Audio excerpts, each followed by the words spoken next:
Let's discuss the second commandment according to the oldest, that is the Jewish enumeration of the Ten Commandments. In Christian tradition, it's the first commandment. The most common translation begins, "You shall have no other gods before me." The commandment then goes on to prohibit both making idols and worshiping idols.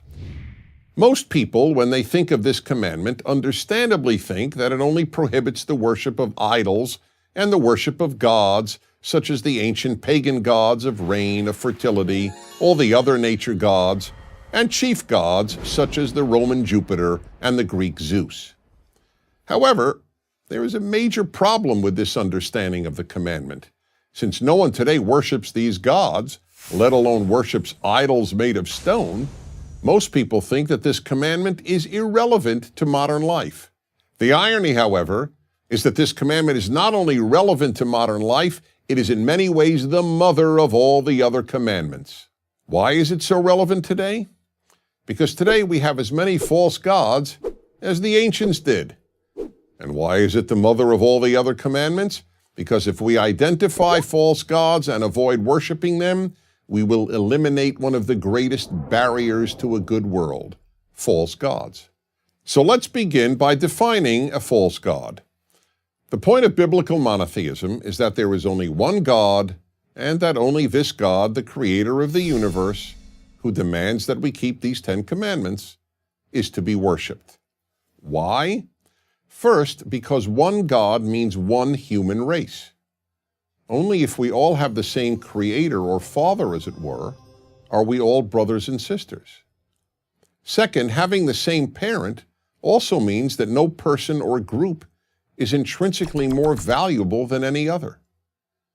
And third, one God means one moral standard for all people. If God declares murder wrong, it is wrong for everyone, and you can't go to another God for another moral standard. When anything else is worshipped, bad things result. Not only things that can obviously lead to evil, such as the worship of power, or race, or money, or flag, but also things that are almost always seen as quite beautiful, such as art, or education, or even love. Yes, any of these often wonderful things, when worshipped, can lead to terrible results. Take art. Many of the cruelest humans in history loved beautiful music and art. But as a music lover, I learned early in life the sad fact that great music can be used to inspire people to follow evil just as much as it can be used to inspire people to do good. The great Hollywood director Stanley Kubrick vividly made this point in his classic 1971 film, A Clockwork Orange. In it, men rape and murder while classical music plays in the background. Take education. We all recognize how important education can be, from preparing people to be able to find work to understanding the world. But education in and of itself, divorced from the higher ends of God and goodness, can lead, and often has led, to great evil.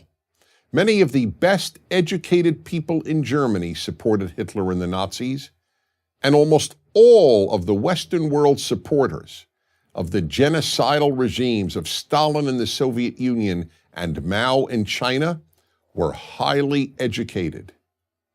There is nothing about a PhD that guarantees a person will be wiser, kinder, or more ethical than someone with only a high school education. The same holds true even of love.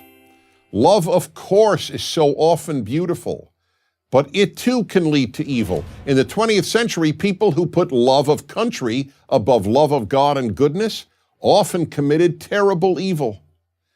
And here's a test for you. Imagine that the pet you love and a stranger, a person you don't know and therefore could not possibly love, are drowning. Do you first try to save your pet or the stranger? Well, if love is an end in itself, you save your pet. But if you hold human life as a higher value than love, you won't follow love. This commandment made the ethical revolution of the Bible and of the Ten Commandments, what is known as ethical monotheism, possible. Worship the God of the Ten Commandments, and you will make a good world. Worship a false god, no matter how noble sounding, and you will end up with a world of cruelty. I'm Dennis Prager. Join Prager University, subscribe to our YouTube channel, and sign up for free at prageru.com.